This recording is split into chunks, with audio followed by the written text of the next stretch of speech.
virtual, eu gostaria de pedir aos colegas que deixassem o microfone desligado, né? Então, nós vamos ter primeiro a apresentação da doutora Ellen e, na segunda parte, que a gente vai abrir para discussão. Então, aí, à medida que for as pessoas forem se inscrevendo para discutir, né, vão liberando o microfone. Bem, então, para nossa prestígio da nossa reunião, nós contamos hoje com uma convidada especial e eu gostaria de convidar o nosso colega, o Roberto Sintra, que fez o honroso convite para apresentar a nossa colega aqui para a nossa reunião. Roberto, por favor, apresenta aí a doutora Vera. Boa noite a todos. Primeiro, gostaria de agradecer o convite, ou agradecer a participação da doutora Vera, né, e aceitar esse convite, né, dividindo essa reunião com a gente. Doutora Vera, ela é responsável, ela talvez aí é o maior nome da doença miocárdio não compactado do Brasil, é responsável pelo ambulatório dessa própria doença lá no Instituto do Coração, e é uma honra tê-la aqui com a gente para somar e a gente aprender um pouquinho aí com toda a experiência no comando do ambulatório. Doutora Vera, seja bem-vinda ao nosso grupo hoje, viu? Muito obrigado pela sua participação. Agradeço muito o convite, é uma honra para mim participar. Eu vou colaborar no que eu puder e eu estou com uma aula aqui depois, se vocês tiverem interesse, a gente pode discutir mais sobre o tema, tá? Ótimo. Perfeito. Então, doutora Vera, só para a senhora ter conhecimento, essa reunião nossa, nós estamos no 33º ano ininterrupto dessa reunião, que ocorre todas as terças-feiras, às 18 horas. E agora numa nova fase, que é uma fase virtual, né? Mas ela sempre foi presencial durante esses anos todos, a gente tem tido essa reunião, mantido essa reunião. Bem, doutora Ellen, então, a palavra é sua.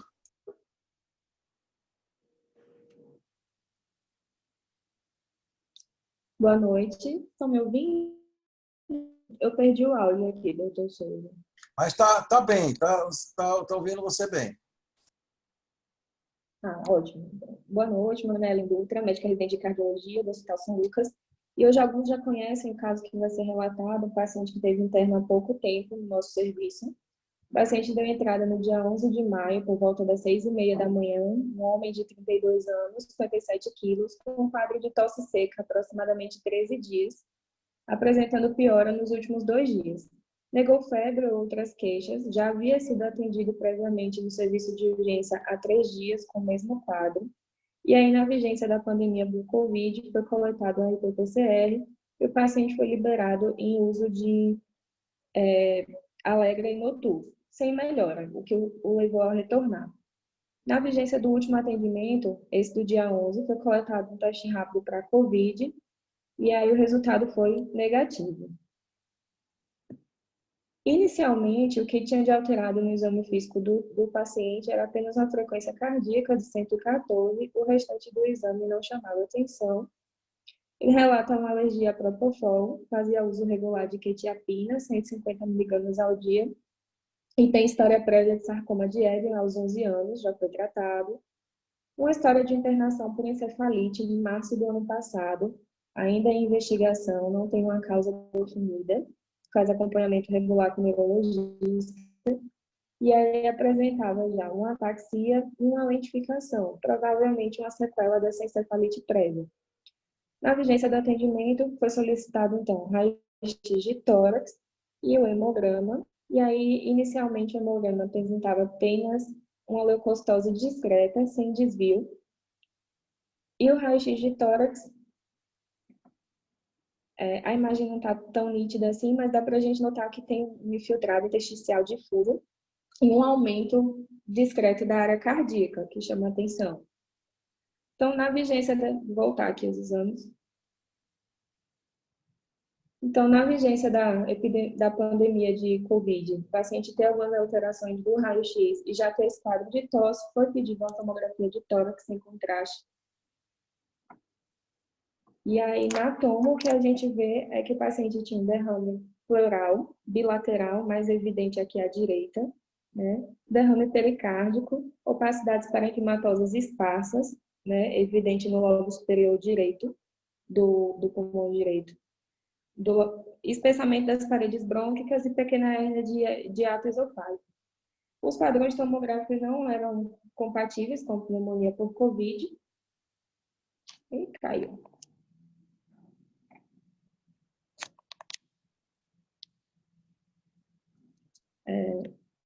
Acho que caiu a transmissão aqui. Estão me ouvindo? Estamos ouvindo você. Estamos ouvindo. Pode continuar. Caiu aqui. Pronto, não era compatível com pneumonia por Covid, então o paciente foi internado para investigação do motivo do derrame pleural e pericárdico. E aí, nesse momento inicial foi iniciado o ceftriaxone, pensando em talvez uma pneumonia bacteriana, né, já que ele tinha opacidade em lobo superior do pulmão direito. Hidrocortisona, 100 mg dia, diurético e a quetiapina que ele já fazia uso. Solicitado, então, o ecocardiograma, né? O paciente seguiu para a realização do ecocardiograma na tarde do mesmo dia. E aqui uma das imagens.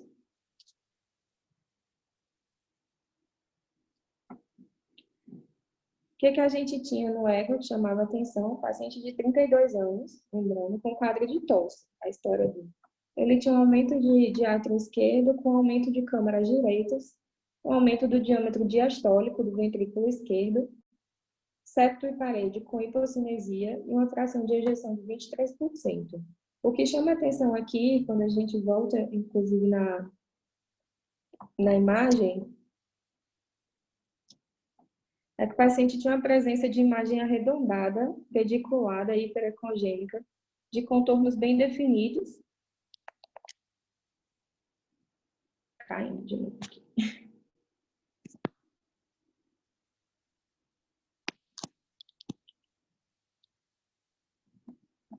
De contornos bem definidos, aqui tem a medida, localizado no ápice do ventrículo esquerdo.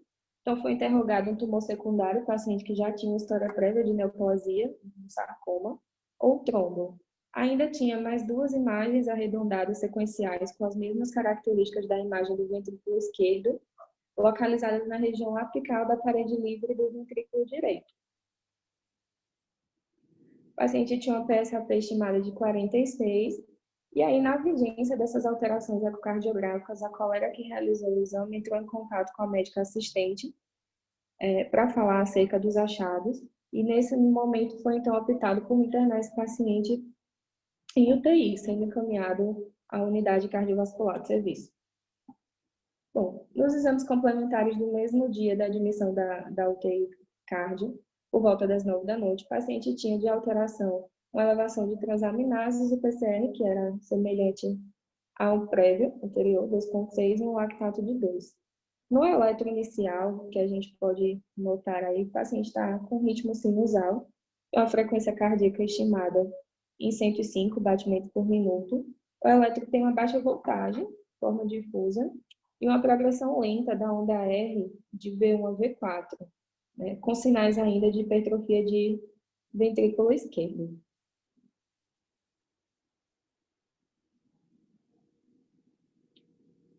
Dia seguinte, o paciente mantém-se estável, exame físico apenas ainda com alteração da frequência cardíaca, em torno de 118, e com o ecocardiograma interrogado a possibilidade de uma EC aguda, num paciente de 32 anos que não tinha história prévia, e solicitado, então, uma ressonância cardíaca para avaliação de uma provável cardiopatia estrutural e descartar também uma miocardite. Foi iniciada a anticoagulação em dose plena, com enoxaparina 120 mg ao dia. Né? Na imagem do eco era sugestiva de trombo, interrogado também tumor implante secundário. Iniciado o IECA, dose baixa, o escolhido foi o captopril, 12,5 de 8 em 8. Mantido diurético, já tinha sido iniciado desde a internação.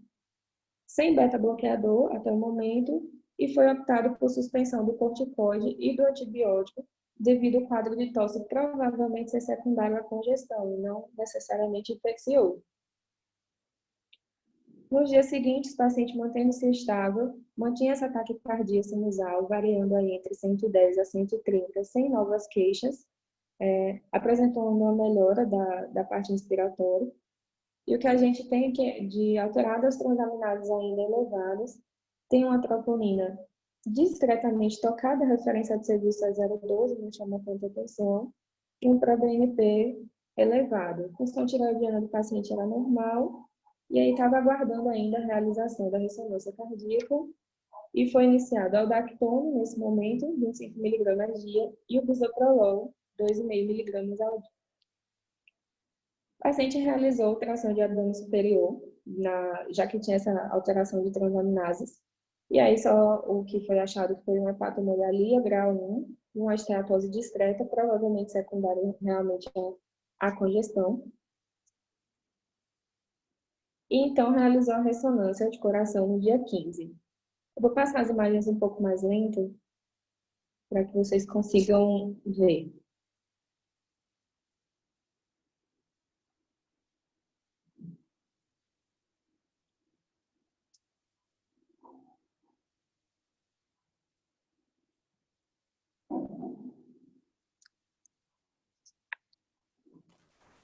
Ellen, Oi?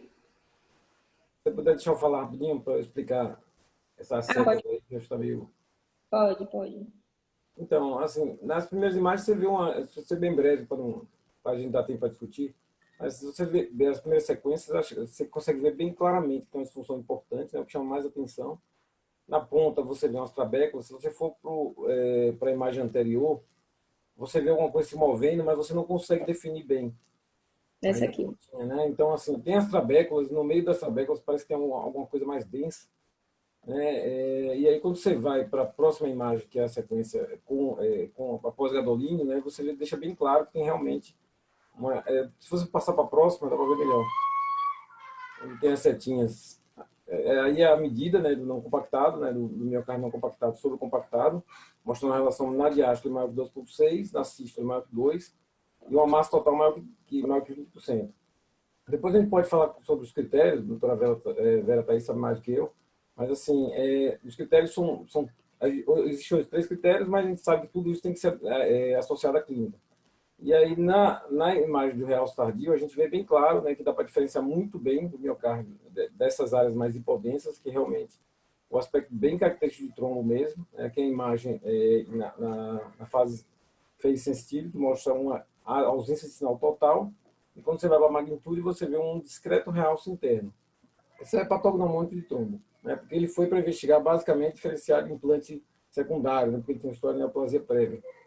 Então, nessa imagem, a gente fecha praticamente com o trombo, e aí, como ele tinha a disfunção, né, que é um critério importante, tinha o trombo na cavidade, tinha os 3 critérios com relação positiva, a gente deu como critérios positivos para não compactado. Né? Então, essa foi a... Aí você pode falar aí do resto, aí, dos critérios, dos parâmetros aí. Obrigada. Pronto. O doutor Luiz já explicou, né, basicamente, os achados da ressonância. Mas só um adendo, o paciente tinha um eco com a fração de injeção estimada em 23%, na ressonância 17%, a gente consegue ver mais ou menos as mesmas, que é compatível com as alterações ecocardiográficas e confirmada a presença dos trombos, né? Então, fechou os critérios, o paciente apresentava trabeculações nas porções médio-apicais, com relação ao miocárdio não compactado maior que 2,3 na diástole e maior que 2 na sístole, assim como a massa trabeculada correspondendo a 20% da massa total do ventrículo esquerdo. A disfunção ventricular esquerda é importante, as custas de hipocinesia difusa, e a disfunção ventricular direita importante. Presença de discretas áreas de realce tardio mesocárdico compatível com fibrose, que era não relacionada a infarto, de parede inferoseptal, médio-basal e anterolateral médio, e a presença dos trombos que já tinham sido interrogados no ecocardiograma, que ele conta as medidas respectivamente. Bom, então, paciente diagnosticado com miocárdio não compactado, com disfunção biventricular importante, né, e confirmada a presença dos trombos biventriculares, mantendo-se estável com evidência de melhora da congestão sem novas queixas, ainda com frequência cardíaca elevada. O beta-bloqueador já tinha sido inserido no dia 14, o escolhido foi o bisoprolol, com tolerância ao uso de ECA em dose baixa, ventilando espontaneamente, sem necessidade de suporte de O2, e ainda em uso de enoxaparina plena. Recebeu alta na UTI no dia 17, seguiu para a enfermaria. E aí, nessa vigência da transição, o paciente queixou de uma tosse seca, foi questionado se era alguma coisa mais irritativa, então suspendeu-se o uso do captopril e iniciou o uso de losartana na dose de 25 mg dia, e foi mantido o diurético e o aldactona, o beta-bloqueador, a quetiapina, que ele já fazia uso, e aqui a interrogação que a gente ficou foi justamente em relação à anticoagulação. O paciente estava usando 120 mg dia de enoxaparina, e aí como seria essa questão da manutenção. No dia 19, o paciente teve um pico subfebril, solicitado novos exames, foi evidenciado que tinha uma infecção do trato urinário, iniciado o tratamento com ciprofloxacino. Na cultura, cresceu um Escherichia coli muito sensível a cipro, então a medicação foi mantida. O paciente estável durante todo esse período. E aí, no dia 22 de maio, o paciente recebeu alta hospitalar com orientação de retorno ao cardiologista em 15 dias, né? Deixado já com o paciente em solicitação de exame de laboratório em AIS e novo raio-x de tórax. E a anticoagulação escolhida inicialmente foi a rivaroxabana, a dose de 20 mg dia. E aqui é uma coisa que acho que a doutora Vera vai poder ajudar mais a gente adiante, justamente sobre essa questão da escolha do anticoagulante. O paciente saiu em uso de ciprofloxacino até concluir o tratamento para a infecção do trato urinário, Seroquel, que já fazia uso, o aldactona, 25 mg dia, a rivaroxabana na dose de 20 mg dia, a furosemida na dose de 40 mg e o bisoprolol, 5 mg, um comprimido e meio, uma vez ao dia. E aí agora a gente vai revisar um pouco a parte do miocárdio não compactado. Depois, se vocês tiverem alguma dúvida acerca do caso, eu posso voltar. E aí, sobre essa entidade, né, a miocardiopatia não compactada, o que é que a gente sabe? Eu acho que não se sabe ainda muito a respeito, a etiologia ainda é incerta, né? A incidência e a prevalência também é muito variável. Os estudos informam valores diferentes atribuídos a grupos diferentes de pessoas, e a classificação também é variável de acordo com quem a produz, né? Então, a Organização Mundial de Saúde coloca ela como uma miocardiopatia não classificada, nenhuma outra, né? Já a American Heart Association coloca como uma miocardiopatia genética primária, e a Sociedade Europeia de Cardiologia encaixa como uma miocardiopatia familiar também não classificada em outra parte. Então, não é uma doença que transita. A etiologia proposta, a gente tem algumas, né? Mas a mais aceita aí seria que teria uma alteração do desenvolvimento embrionário do miocárdio entre a 5ª e a 8ª semana da gestação. E a causa da não compactação, na verdade, não é muito compreendida, seria alguma coisa mais de cunho multifatorial, mas já se defende a questão dessa base genética, né? E alguns genes já foram identificados, principalmente esses relacionados à codificação de proteína do sarcômero e do citoesqueleto das membranas nucleares. Aqui embaixo só coloco alguns genes que já foram descritos, mas tem outros. E como que é caracterizado esse miocárdio não compactado, né? Ele apresenta 2 lâminas de miocárdio, a compactada e a não compactada. Tem uma solução de continuidade entre a cavidade ventricular e os recessos trabeculares.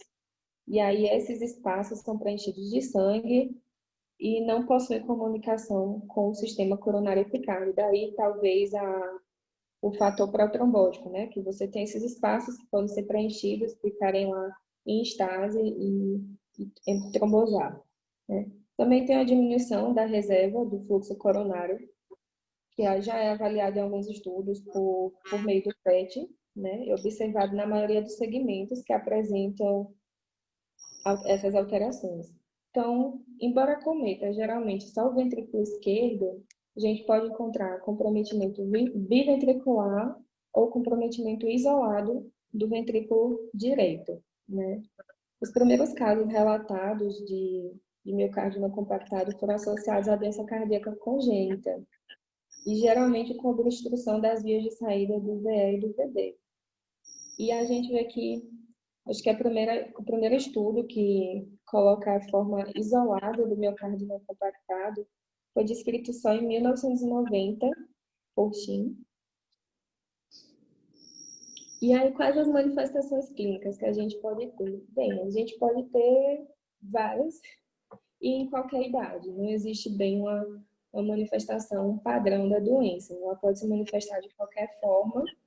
E aí, o que se sabe até então é que os sintomas de insuficiência cardíaca aparecem em mais de 50% desses pacientes, né? A disfunção ventricular esquerda foi reportada em até 84%, e a gente fica até nesse limbo aí entre os pacientes que têm disfunção ventricular e os pacientes que têm insuficiência cardíaca. Arritmias também são comuns, né? Sendo a fibrilação atrial pode ocorrer em até 25% dos pacientes adultos e as taquiarritmias ventriculares elas são mais frequentes e aparecem em até 47% desses pacientes. Os fenômenos embólicos, né? Que são comuns, mas ainda não tem uma taxa de valor efetivo, não tem muito estudo publicado, e daí talvez essa interrogação acerca da anticoagulação. E as anormalidades eletrocardiográficas podem ser encontradas em até 90% dos pacientes, são inespecíficas, e os achados mais comuns podem ser os atrasos na condução intraventricular, hipertrofia ventricular esquerda, que a gente pode ver até no relato inicial, alterações da polarização ventricular e achados como síndrome de Wolff-Parkinson-White.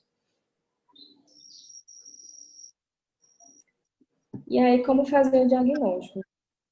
Hoje a gente tem dois métodos, né, conhecidos, mais disponíveis, que melhoraram muito ao longo dos anos, que é a ecocardiografia e a ressonância magnética.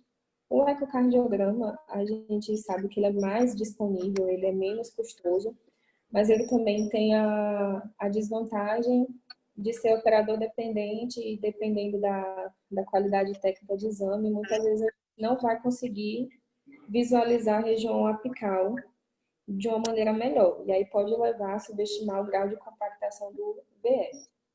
E a ressonância magnética vem como um aliado aí na confirmação do diagnóstico.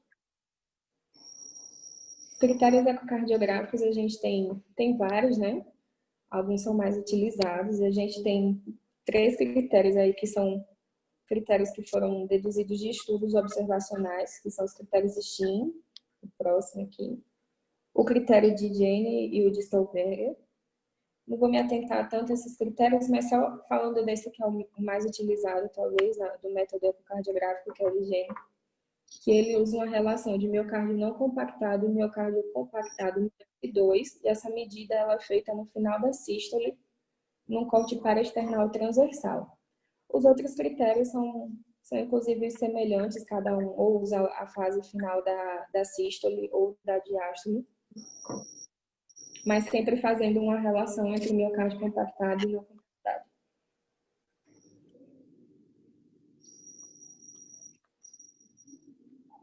E sobre a ressonância, o que a gente tem é que ele dá realmente essa descrição mais detalhada da morfologia cardíaca em qualquer plano de imagem, e uma relação do miocárdio não compactado com compactado maior que 2,3, ele produz uma sensibilidade de até 86% e a especificidade de 99%, ou seja, aumenta muito a acurácia diagnóstica, né? Nos dá um exame com uma qualidade técnica muito melhor. E aí a desvantagem que a gente teria seria justamente no acesso ao exame, de não estar disponível em todos os serviços e também do custo ainda do exame.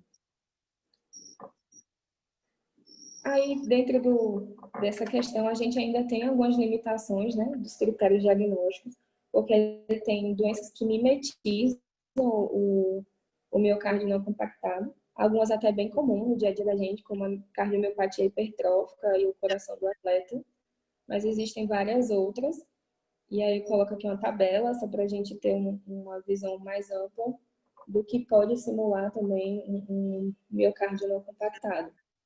E daí, talvez, a ressonância magnética venha como um colaborador importante para poder diferenciar esse diagnóstico. A respeito do tratamento não existe um tratamento padrão, não tem um tratamento para miocárdio não compactado. A gente vai tratar as manifestações, vai tratar os sintomas da doença. E aí a gente viu que os sintomas, né, as manifestações mais comuns seriam insuficiência cardíaca, os eventos embólicos, as arritmias. E aí o paciente vai ser tratado caso a caso, né? Independente disso, tem que ter um segmento, o rastreio ecocardiográfico dos familiares, já que a doença também tem um cunho genético, né, uma base genética. A avaliação neurológica é importante, pelo menos uma vez ao ano, porque já tem relato de desordens neuromusculares que estão associadas com miocárdio não compactado, e as manifestações neuromusculares podem, inclusive, aparecer depois das manifestações miocárdicas, né? E a monitorização ambulatorial com eletrocardiograma deve ser realizada aí pelo menos uma vez ao ano. Concluindo, né, a gente tem algumas limitações atuais para o diagnóstico do miocárdio não compactado, mas a gente tem que justamente ver essa integração entre avaliação clínica, eletrocardiográfica e a abordagem das nossas técnicas de exame de imagem para dar uma visão mais ampla a respeito disso. Ainda é uma entidade pouco conhecida, pouco abordada, né? Mas é isso. Obrigada, boa noite. Vamos abrir para a discussão.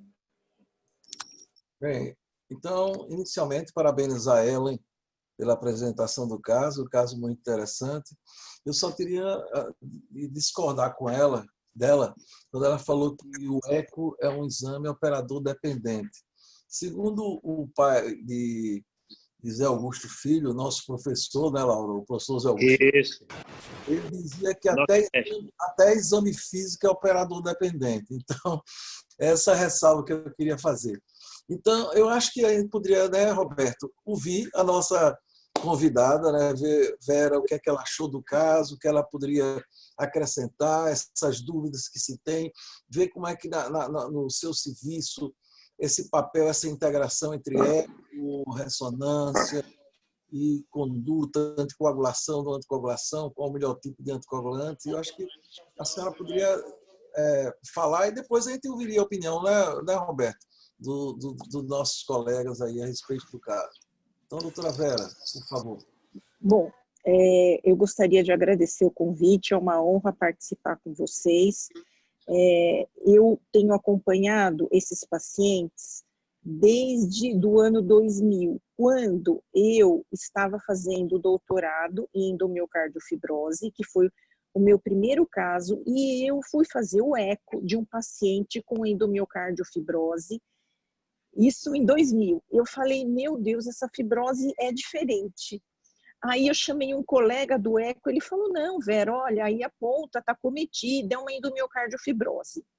Isso em 2000. Aí eu fui para um congresso de diastologia, tinha o James Thomas dando uma palestra e ele mostrou um caso de miocárdio não compactado. Aí eu voltei para o INCOR, chamei a paciente novamente, chamei a filha e a neta, e todas tinham a doença, confirmaram depois com a ressonância. Então, de lá para cá, nós temos em torno de 250 casos em acompanhamento aqui no INCOR. Por que esse N tão grande? Porque, na verdade, a minha aluna de doutorado, a Camila Rocon, que defendeu ano passado, ela fez o rastreamento familiar. Então, é muito interessante quando a gente faz o rastreamento familiar. Então, a gente pega o caso índice, vai primeiro e segundo graus, então pai, mãe, irmãos, filhos, e aí a gente vê que tem uma série de parentes aí, familiares, com padrão de não compactado, mas com função ventricular preservada. Então, na verdade, o diagnóstico, apesar de se discutir se não existe um overdiagnosis dessa doença, a impressão que a gente tem, na verdade, é que quando a gente faz esse rastreamento familiar, é que essa doença é subdiagnosticada, tá?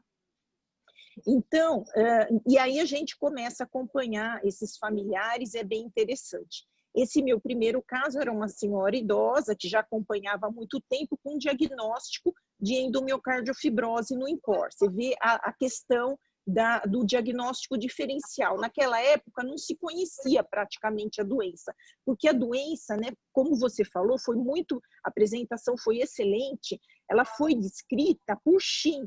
O Shin era um residente da UCLA, lá da Califórnia, e numa reunião com os assistentes, ele mostrou, eles começaram a discutir, olha, isso é compactado, isso é não compactado, e no artigo que foi publicado em 90 no Circulation, que veio o nome miocárdio não compactado, porque antes disso era chamado miocárdio esponjoso, tinha outras denominações. E a partir desse artigo, né, esse paper publicado por Shin, esse residente, ele propôs os critérios ecocardiográficos, que na verdade foram depois modificados por Rolf Genie e depois por Claude Stulberger, embora hoje o critério mais utilizado é o critério de Rolf Genie, que é o critério de Zurique. Então, nós temos o critério de Shin, né, critérios ecocardiográficos de Shin, que é o critério da Califórnia, o de Rolf Genie, que é o critério de Zurique, e o critério da Claude Stulberger, que é de Viena.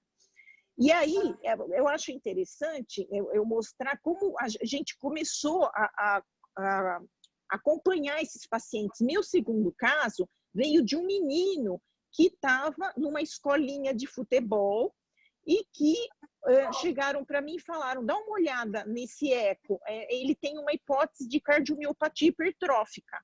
E o menino tinha um não compactado. Na época, o menino tinha uns 12 anos, ele ficou muito revoltado com o diagnóstico. Eu tirei esse menino de esporte competitivo e ele ficou uns anos sem voltar. Ele voltou depois de alguns anos, já com disfunção ventricular, e ele acompanha hoje, ele é anticoagulado, tá? Então, os primeiros diagnósticos que foram realizados, muitas vezes eram de outras doenças, pacientes que faziam acompanhamento e que ninguém conhecia muito bem, isso há 20 anos, né? Então, isso mudou muito. Então, antes, o diagnóstico ecocardiográfico era bem limitado, os aparelhos modificaram, hoje as pessoas conhecem melhor a doença. Então, apesar de hoje ainda para nós a ressonância ser o método ouro para o diagnóstico da doença, ainda o eco é o exame de primeira linha, e hoje com a melhora dos métodos de imagem, a gente faz em todo o paciente aqui no INCOR um ecocardiograma e a ressonância. E nos primeiros casos, muitos ecos eram negativos com a ressonância positiva, e a ressonância tem uma grande vantagem, quer dizer, a vantagem da ressonância é você mostrar o limite entre a trabécula e o músculo, então essa é uma grande vantagem, melhor que o eco, e o padrão do realce tardio, que também é importante para nós, e a avaliação de trombo, que realmente é muito interessante. Então, até hoje, assim, que eu me lembre, desses 250, nós temos um caso com trombo biventricular, mas temos vários casos com trombo em ventrículo esquerdo e alguns casos que vieram para nós por eventos tromboembólicos que depois, na investigação, nós descobrimos a não compactação, tá? E aí, a postura do nosso grupo, em vista de tantos eventos que nós vimos, inclusive nós estamos agora escrevendo um relato de um caso que veio para nós com evento embólico central e periférico, e depois foi descoberto o miocárdio não compactado. Com base nisso, nós anticoagulamos de rotina. Eu sei que isso é discutível, mas também não tem literatura sobre isso, e não tem, é muito difícil a gente fazer um estudo grande, multicêntrico sobre isso. Todo paciente com fração de ejeção de menos de 50%, independente de ter fibrilação atrial, a postura do nosso grupo é anticoagular com varfarina, tá? Então, isso é discutível, mas tem vários trabalhos que hoje também concordam com a nossa posição em vista de tantos eventos que nós vimos. Eu tenho uma aluna, de novo, vou voltar na Camila, que fez as curvas de sobrevida, que ela está finalizando o artigo para publicar, e aí a gente viu que os eventos embólicos é um fator de mau prognóstico.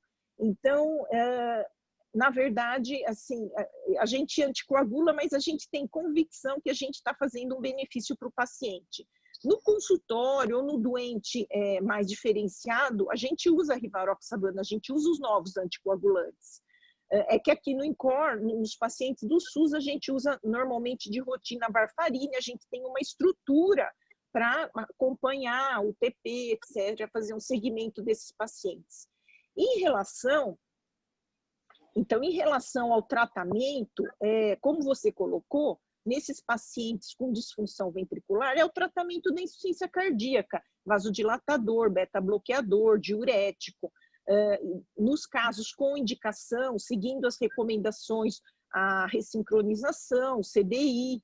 Então, o tratamento em si, na verdade, a grande mudança é o uso do anticoagulante, que aí, nesse caso, tem indicação absoluta, tá? É um caso interessante e foi muito bem documentado pela ressonância. Na verdade, o eco ficou muito interessante também, porque muitas vezes o trombo você não vê. Isso, os artigos mostram que vocês têm que fazer umas janelas atípicas, muitas vezes, para ver o trombo, porque você vê que no 4 câmeras em si não ficou tão claro, ficou mais claro quando angulou o transdutor, e aí a ressonância entra com um papel muito importante nesse diagnóstico, complementando o eco, na verdade, é a multimodalidade ajudando no diagnóstico do paciente. Eu tenho alguns slides, mas eu acho que a tua aula foi tão completa que eu não sei se teria alguma questão. Eu vou colocar alguns aspectos que eu tenho nos slides que eu acho que é interessante. Na verdade, essas trabéculas, na verdade, é uma camada de endocárdio, né? Então, é o endocárdio que formam as trabéculas, que você bem colocou, que não tem comunicação com as coronárias, né? E esse processo de trabeculação que predispõe à formação de trombos e eventos tromboembólicos. Tem vários tipos de trabécula, tem umas mais grosseiras, umas mais delicadas, né? E em termos de histórico, a descrição da trabeculação foi em 1892 por um embriologista da Harvard, Dr. Charles Minot. É bem interessante porque isso é bem antigo, né? E a partir daí surgiram alguns trabalhos sobre não compactação, mas mostrando patologia em 1975 por Duzek. O primeiro trabalho de eco foi em 84 por Redenbacher e na verdade, foi Shin que realmente clareou essa doença e, a partir daí, que surgiram os trabalhos com critérios, etc. Em relação à compactação, ela se dá na vida intrauterina, da 6ª à 12ª semana, nessa época, na 6ª semana de vida intrauterina, o músculo, na verdade, é só trabéculas, e ele se compacta da base para a ponta, do epicárdio para o endocárdio e do septo para a parede lateral. Então, essas últimas regiões a se compactarem, que é a ponta, que é o endocárdio e que é a parede lateral, que são as regiões que formam o não compactado. Então, existe, na verdade, vários trabalhos mostrando que tem uma base genética, que é uma alteração intrauterina. Entretanto, isso é muito discutível. O que se discute hoje é se isso é uma doença específica ou se essa é um espectro da cardiomiopatia dilatada. Então, qual é a questão aí? Por exemplo, a gente tem casos que a gente vê que tem um critério de não compactado, mas com medicação e com ressincronização, a gente vê um remodelamento reverso E muitas vezes esse critério do eco, né, que é o critério de Gini, que é a relação não compactado-compactado maior que 2, pelo eco, ou de Petersen, que é o não compactado-compactado acima de 2,3 pela ressonância, à medida que o coração remodela, você perde esse critério. Então, é muito discutido na literatura, pacientes com anemia, pacientes com insuficiência renal, muitas vezes têm o critério de não compactação com função normal. Então, na verdade, se discute, é uma doença específica ou é o espectro da dilatada? Mas nós temos outros critérios sugerindo que isso é realmente uma doença. E o que ajuda muito são os novos métodos de eco, por exemplo, o speckle track, que mostra que tem uma alteração miocárdica segmentar que não é exclusiva das regiões trabeculadas, que é uma doença miocárdica difusa, e que, diferente da cardiomiopatia dilatada, onde a gente tem uma diminuição do speckle da região basal, médio e apical do eixo longitudinal, no miocárdio não compactado, a gente tem uma diminuição mais na região médio-apical, diferindo essas duas doenças. E uma outra questão é a torção. A torção do miocárdio não compactado é em corpo rígido, quer dizer, a base e o ápice torcem no mesmo sentido, diferente das outras cardiomiopatias. Entretanto, isso não é específico do miocárdio não compactado, pode ocorrer, por exemplo, na cardiopatia hipertensiva. Em relação à genética, que eu acho que é interessante, existe uma base genética comum para as cardiomiopatias. Então, o que a gente vê, o mesmo gene pode dar fenótipos diferentes. Então, isso a gente vê, por exemplo, nós temos famílias aqui no INCOR, que é interessante, que é famílias que têm um paciente com hipertrófica, um outro com, por exemplo, não compactado e um outro com quadro misto. Então, uma base genética comum pode dar fenótipos diferentes. E nós temos também um outro caso de uma criança que faleceu com 1 ano de idade, esperando o transplante, e quando nós fomos fazer o rastreamento familiar, olha que coisa, os pais primos, um era miocárdio não compactado e o outro era hipertrófica. E a criança tinha um não compactado com uma disfunção ventricular gravíssima e não deu tempo de fazer o transplante cardíaco.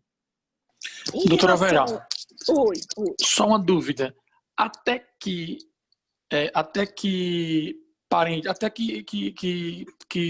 grau, primeiro, segundo, terceiro grau, a gente faz a investigação. E essa investigação, ela se dá em quanto e quanto tempo? Isso se faz uma vez e esquece, ou isso volta algum tempo depois a fazer esse rastreamento novamente? Até que geração a gente faz esse rastreamento? A gente faz inicialmente assim, pai, mãe, irmãos e filhos. Só que geralmente a gente encontra pelo menos um membro da família com comprometimento, mas na grande maioria a família tem função normal. E aí, à medida que você vê que tem o critério de não compactado com função normal, a gente matricula e o paciente começa a seguir no nosso ambulatório, tá? E aí começa a estender, à medida que você encontra, por exemplo, os irmãos, vai para os filhos e estende essa investigação. Em relação à avaliação, pelo menos se tem disfunção, você vai seguir, vai tratar com função normal.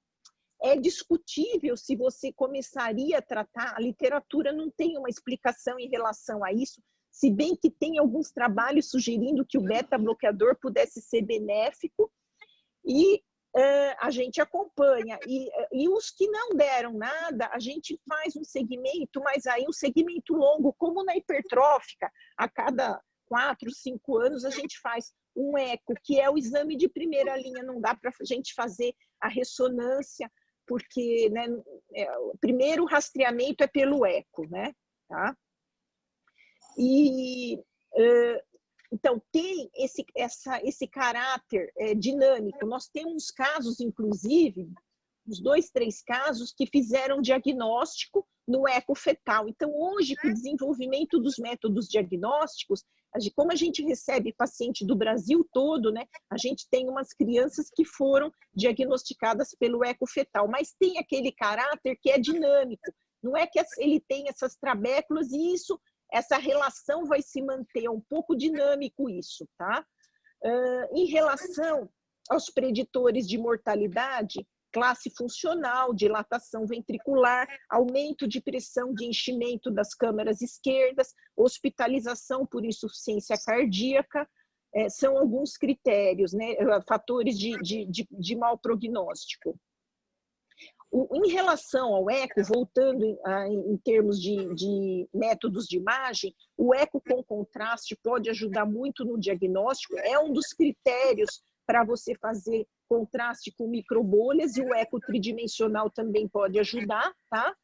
E hoje, né, na ressonância, a gente tem também o mapa T1, que ajuda para a gente avaliar o edema intersticial e a presença de comprometimento miocárdico precoce em relação ao realce tardio para avaliar uma fibrose intersticial difusa. A gente tem uma tese que o Dr. José Arimateia Araújo, aqui do INCOR, desenvolveu junto com a Harvard sobre o mapa T1, e ele mostrou uma expansão do extracelular e que isso estava relacionado, inclusive, a arritmias. Tá? Em relação, então, tem um outro dado que eu acho que é importante, né? O paciente que tem miocárdio não compactado e função normal, tem colegas, inclusive aqui do INCOR, que não considera esse paciente como um doente, porque ele fala, olha, preenche o critério, mas a função é normal. Você vê como é discutível isso na literatura. Nós... Vera. Oi. Então, isso é interessante, né? Porque o Rochit costuma falar que ele não dá não compactado se a função ventricular for normal. Isso. E realmente, se você for usar o critério do PET, que é aquele maior que foi de 2005, se você for usar, por exemplo, no estudo MES, eles fizeram ressonância desse paciente, 40% da população saudável tinha critério não compactado. Então, cada dia mais se questiona a capacidade desses critérios, né? A acurácia desses critérios. Então, por isso que eu falei, quando eu falei na minha apresentação, você tem que associar os fatores clínicos. Você tem que ter disfunção, evento cardioembólico ou arritmia. Se você não tiver nada, tiver um eco, por exemplo, e você tiver uma relação eco 2.3, isso não quer dizer nada. Então, isso é importantíssimo, né? Esse grau que você dá aos fatores clínicos associados, né?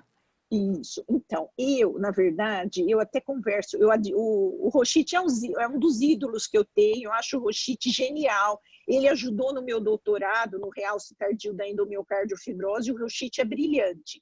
Mas eu tenho uma divergência científica com ele em relação a essa doença. Por quê? Porque ele sempre coloca, olha, preenche o critério, mas a função é normal. E aí, o que nós fizemos para estudar isso? Nós pegamos as famílias dos não compactados e com função normal e fomos fazer o speckle tracking e ergospirometria. E pegamos um grupo controle. E o que nós vimos? Nós vimos que a família, os indivíduos com função normal já tinham um strain comprometido e tinham um VO2 reduzido.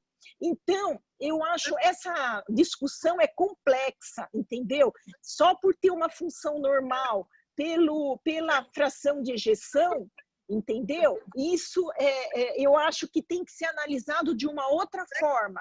Eu conversei isso com o Rochit, a gente discutiu algumas vezes, e então, o que se deve levar em conta? Então, por exemplo, esses casos, eu acho que vale muito a pena fazer o speckle tracking, avaliar a função longitudinal, radial, circunferencial, avaliar a torção, avaliar o mapa T1, não só o realce tardio, avaliar o quadro clínico, avaliar o VO2, avaliar o Doppler tecidual. Então, tem uma série de índices, avaliar o teste ergométrico, né? Então, a gente tem que fazer uma avaliação mais ampla para falar que esse indivíduo com miocárdio com critério de miocárdio não compactado e função normal, realmente é normal e não tem absolutamente nada mais. Você acha que é crescente? Então, Isso, nós estamos fazendo uma tese sobre isso, tá? Do João Novaretti, sobre genética nesses pacientes. A gente colheu material genético de mais de 300 casos com as famílias, né? E nós estamos fazendo os heredogramas para avaliar essa questão. Isso, para a gente, na verdade, isso é caro, né? Mas a base de tudo isso é genética. Isso para nós é muito importante realmente. Inclusive, depois analisar essas famílias que têm esse padrão misto, um padrão de hipertrófica e não compactado, um padrão que tem hipertrofia com hipertrabeculação. Então, isso é realmente muito importante. Eu acho que no futuro, eu bato muito nisso, né? Tem até artigos que falam que no futuro as doenças não vão ser chamadas pela é uma cardiomiopatia hipertrófica ou não compactada, e sim vão ser chamadas pela alteração genética da família com fenótipos diferentes. Isso eu acredito que vai ser o futuro, entendeu? Então, todos esses pacientes teriam que ser submetidos a uma avaliação genética. Então, aí, nesse caso, eu concordo plenamente com a anticoagulação. Eu acho que agora o próximo passo seria fazer um rastreamento familiar, tá? Chamar pai, mãe, irmãos e filhos e ver quem tem esse padrão de trabécula, mesmo que tenha função normal, para fazer um segmento disso. Vera, uma pergunta. Na miocardiopatia hipertrófica, a alteração eletrocardiográfica antecede a ecocardiográfica. A gente observa isso na não compactada? Não, olha, nossa. Exatamente, essa pergunta é boa. Olha, nós fizemos uma tese, na verdade é uma outra aluna minha, a Renata Correia, tá? E nós fizemos para procurar algum fator, inclusive a Luciana aqui da arritmia, que analisou cegamente os casos, etc. Mas nós não encontramos nada específico dessa doença. O que a literatura fala, que quando em criança tem muito caso de Wolff, mas assim, em adultos nós não encontramos nada muito específico. Tem sobrecarga? Claro que tem, ventricular, atrial, etc. Mas isso secundária à cardiopatia e não nada específico em relação a esses indivíduos que têm diagnóstico de não compactado com função normal. Ô, doutora, só uma dúvida. Em relação à anticoagulação, vocês têm alguma comparação entre aqueles pacientes que usam varfarina, porque aí no INCOR, pelo menos não era padronizado os DOACs, né? Na arritmia se usa, mas dentro de trabalhos e de doação dos laboratórios. Então, a senhora tem como comparar? Tem algum grupo que está comparando quem usa varfarina e quem usa DOAC com evento tromboembólico? A senhora tem algum dado a respeito disso? Não tenho. Assim, eu não vi agora, por exemplo, essa semana, mas até um tempo atrás não tinha nenhuma casuística. Eu vi trabalhos discutindo o uso dos novos anticoagulantes, mas eu não vi nenhum comparando com uma amostra grande o uso de novos anticoagulantes. Eu sei que na Europa tem alguns trabalhos e eles estão tentando fazer alguns estudos, entendeu? Mas publicado nós não temos nada. Vera, eu acho que você chegou a falar sobre trombo univentricular que você pegou, mas biventricular você já tinha visto alguma vez? Que eu não tinha visto. Visto. Então, nós temos, é interessante isso, essa questão. Eu até ia comentar. O que a gente vê, em todos os casos nossos, praticamente, quase 100% tem ressonância, né? Então, quando eu discuto com os residentes, tem até um trabalho outro sugerindo critérios diagnósticos de não compactação do ventrículo direito, mas nenhum realmente convence. Por quê? Porque o VD já é trabeculado. O que é não compactação? Então, a gente considera, olha, é um biventricular quando você vê realmente que o ventrículo direito é muito trabeculado. Eu falo de trombo nos dois. Isso, de trombo nós temos... O biventricular nós temos um caso, tá? Não me lembro de mais que isso não, viu? Tá? Um caso. Interessante, né? Esse caso é bem interessante. Bosco Rocha, queria fazer uma pergunta, não é isso? Bosco? Alô, Bosco? Acho que o moço saiu, perdão. É que ele queria fazer uma pergunta. Rapaz, Mas não, moço. Vera, vou fazer posso perguntar. Aproveitando a experiência da senhora, nós temos 3 problemas do manejo desses pacientes. 3. A ICC, o fenômenos trombembólicos e a morte súbita. A ICC, o tratamento de extrapolação para tantas cardiopatias. A anticoagulação é um problema, a senhora já falou aí, vocês anticoagulam no INCOR com a fração de redução baixa. Autores acreditam que a gente só deve anticoagular esses pacientes quando a gente tem trombo diagnosticado ou quando a gente tem fibrilação atrial. Se a gente não tem fibrilação atrial ou não tem trombo, a gente usaria para esse paciente chá de Vasco. Eu não sei se do INCOR o pessoal tem feito isso. E eu queria saber como funciona a prevenção de morte súbita do INCOR. Esses pacientes podem ter função cardíaca baixa, ou indicação de prevenção primária de CDI. Há uma controvérsia sobre a aplicação de CDI nesses pacientes. Eu gostaria de saber qual a experiência da senhora do INCOR com a prevenção de morte súbita nesses pacientes. Que tem então... Outra coisa que foi falada aí sobre a ressonância magnética. A ressonância magnética pode ter uma importância muito grande, exatamente no indivíduo que tem culturalmente a normal, mas que tem muita fibrose, na discussão de plano e não de CDI, na prevenção de morte súbita. Eu pediria a sua avaliação, por favor. Então, a ressonância para nós é fundamental. A gente não costuma ver tanta fibrose como em algumas outras cardiopatias. Na verdade, a fibrose, o padrão da fibrose do não compactado é aquele padrão não isquêmico, né? Tá? Em relação ao uso do Resync e do CDI, a gente segue as recomendações internacionais e nós temos a nossa recomendação brasileira, que está muito boa, de tratamento, diagnóstico e tratamento da insuficiência cardíaca, publicado no Arquivos de 2018. Então, nós seguimos todos os critérios com disfunção, classe funcional, etc., para indicar a ressincronização. E aí a gente tem um trabalho aqui do INCOR, que não está publicado, mas está apresentado em congresso, mostrando, não só do INCOR, mas tem outros publicados que eles são hiperrespondedores à ressincronização, tá? Então, esse é um ponto importante. Em relação ao CDI, nós também seguimos os critérios de tratamento da insuficiência cardíaca, de prevenção de morte súbita.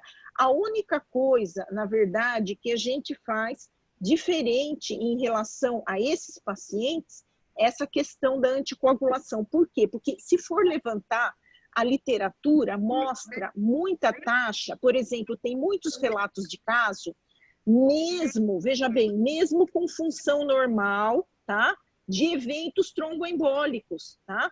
Mesmo por causa dessas trabéculas. Eu acredito que isso dependa um pouco da quantidade de trabécula. Por exemplo, nesse caso, tem uma relação não compactado-compactado de 2,6, mas a gente tem pacientes com relação de 6, tá? Então, é muita trabécula. Nesses casos, é claro que o fluxo é mais lento, tá? Então, isso a gente sai um pouco da literatura, porque não existe o consenso na literatura em relação à anticoagulação desses pacientes. É uma opção do serviço anticoagular esses doentes com disfunção ventricular. Por quê? Porque a gente também tem uma estrutura de anticoagulação de retornos semanais, até entrar no INR na faixa terapêutica, que permite uma segurança no uso de anticoagulante nesses pacientes.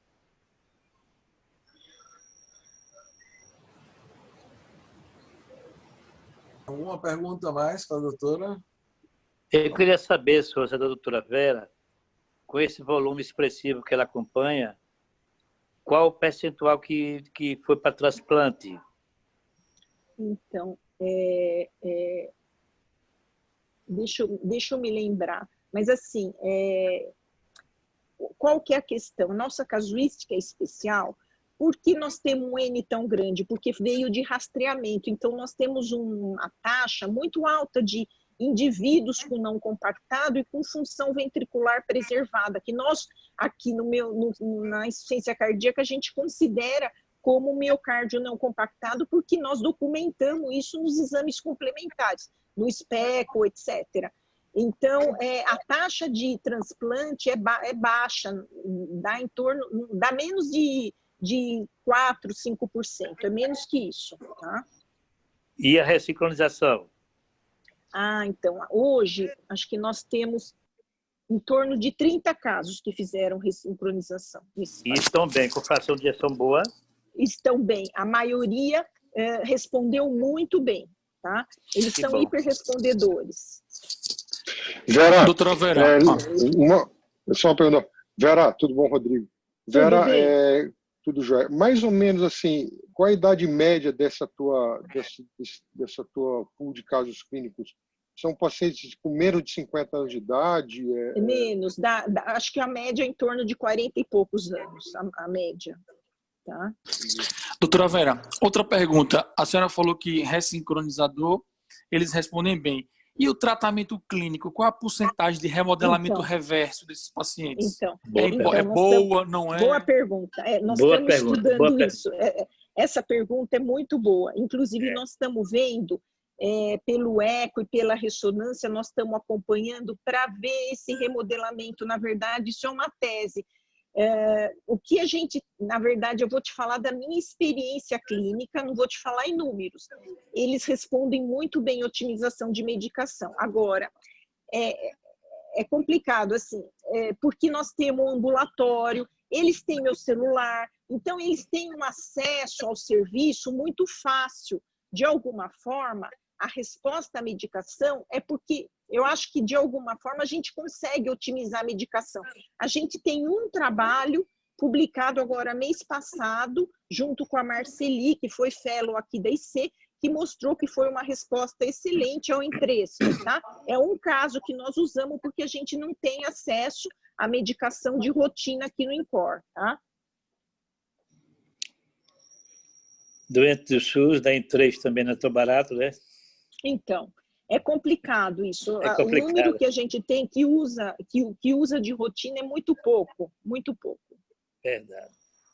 E, provavelmente a fibrose e talvez o mapa T1 possam predizer, né, os pacientes que respondam melhor ao tratamento clínico, assim como na miocárdio dilatado em geral. Né? Eu acho que talvez seja Luiz, nesse caso, a quantidade de fibrose dele, se você fosse quantificar, é pequena, né? Muito pequena. A gente normalmente não quantifica a fibrose na miocardiopatia dilatada. A gente costuma quantificar na hipertrófica e no infarto, eventualmente. Porque não tem dados na literatura mostrando que a quantificação tenha valor prognóstico. Né? A fibrose nas miocardiopatias não isquêmicas em geral, elas são a regra do tudo ou nada. Se tiver um pingo de fibrose, 0,5%, é a mesma coisa que você ter 5% ou 10%. Então, a gente normalmente não quantifica por isso, porque vai acabar trazendo uma confusão a mais e não tem muito, assim, os trabalhos mostraram que não tem muita diferença. Eu acredito que a não compactada ela funciona igual a miocárdio dilatado, né? O grau de fibrose é o mesmo, o padrão de fibrose é o mesmo, porque a fibrose intersticial, mesocárdica. Né? Mas se for quantificar, seria pequeno, seria menos de 5%, assim, com certeza. Roberto. Vera, deixa eu fazer uma pergunta aqui rapidamente. A senhora acha que... A senhora considera que a miocardiopatia não compactada é uma doença progressiva necessariamente? Ela é rapidamente progressiva? Como é que a senhora tem visto o acompanhamento desses pacientes no médio ou talvez longo prazo? A gente vê, sim, uma progressão da disfunção. Por exemplo, aquele menino que eu falei para vocês que foi o segundo caso que eu vi, que ele estava numa escolinha de futebol, ele ficou anos, sei lá, uns 5 anos sem voltar, ele voltou com disfunção moderada, tá? E a gente vê que realmente é uma doença progressiva. Agora, é uma doença progressiva, mas, ao mesmo tempo, a forma como eu vejo que ela responde muito bem à otimização das medicações. Muito bem. Agora, eu não sei até que ponto essa casuística que a gente tem é uma casuística especial no sentido de que a gente tem um ambulatório específico sobre isso e todo um empenho de anos trabalhando em cima desses pacientes.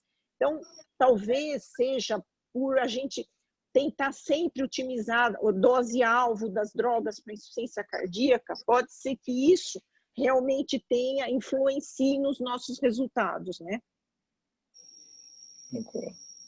Bem, pessoal, a reunião foi magnífica, sem dúvida nenhuma, uma discussão fantástica, um aprendizado muito grande com a doutora Vera.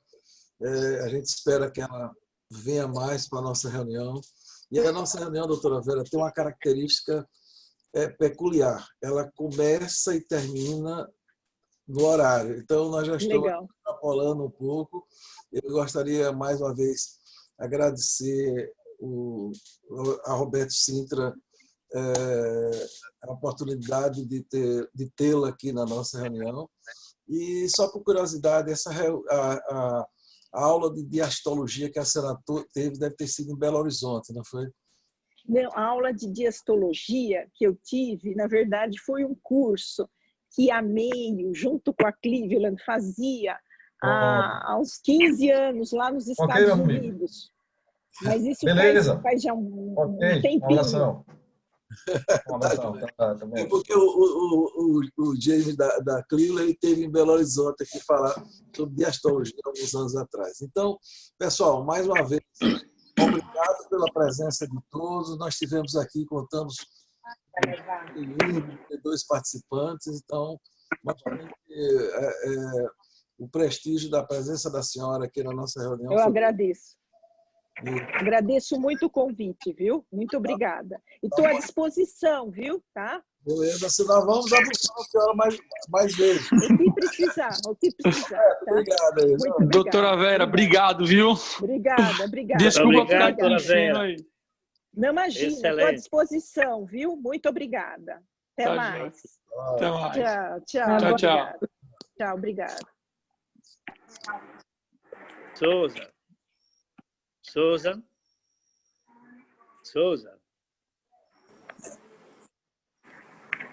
Susan, ainda está aí na sala? Roberto? Doutor Lauro, acho que ele saiu, viu? Está saindo já. Foi. Parabenizar, né, a apresentação da Ellen, né? Show. Obrigada. Viu, Ellen? Foi excelente mesmo. Parabéns, viu, Ellen? Eu só queria saber uma coisa, do segmento, se essa fração de injeção dele, que era 17, quantificada na RNN, se melhorou. Acho que está mudo. Doutor Lauro, tem muito pouco tempo, só tem uma semana. Aquele que ele teve alta? E isso, só tem uma semana só. Tem pouco tempo. Pouco tempo. Agora é cruel, né? A fração de injeção 17, né? Isso, 17. eu te aviso, te falo da evolução dele, pode deixar, viu? Viu, tem interesse. Doutor Lauro. Um abraço. Doutor Lauro. Um abraço. Tchau. Doutor Lauro. Oi. Oi. Doutor Lauro, eu ia fazer uma pergunta, mas diga eu não consegui. É Kátia. Eu não consegui fazer a pergunta na hora. Oi, Kátia. Diga aí, Kátia. Tudo bom? Sim. A bem, Vera, graças a Deus. Eu não sei se ela falou ao longo da reunião, mas ela tinha escrito um artigo em 2011 de atualização sobre miocárdio não compactado. E aí ela falou no artigo que eles usavam AS para assintomáticos com função normal.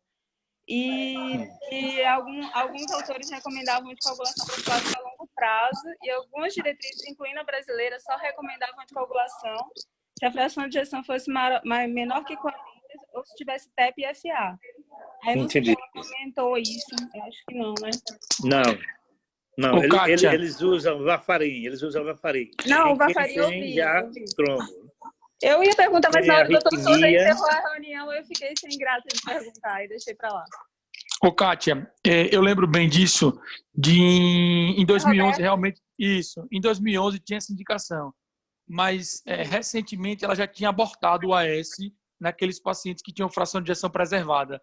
Eu lembro bem disso. E aí ela tinha feito muito mais anticoagulação do que aquele trabalho que tem até... É fácil de achar o Cielo de 2011, né? Uma revisão. O próprio Rochit, ele não, nem considera miocárdio não compactado se não tiver sintoma, né? Então aí ele... Aí não vai.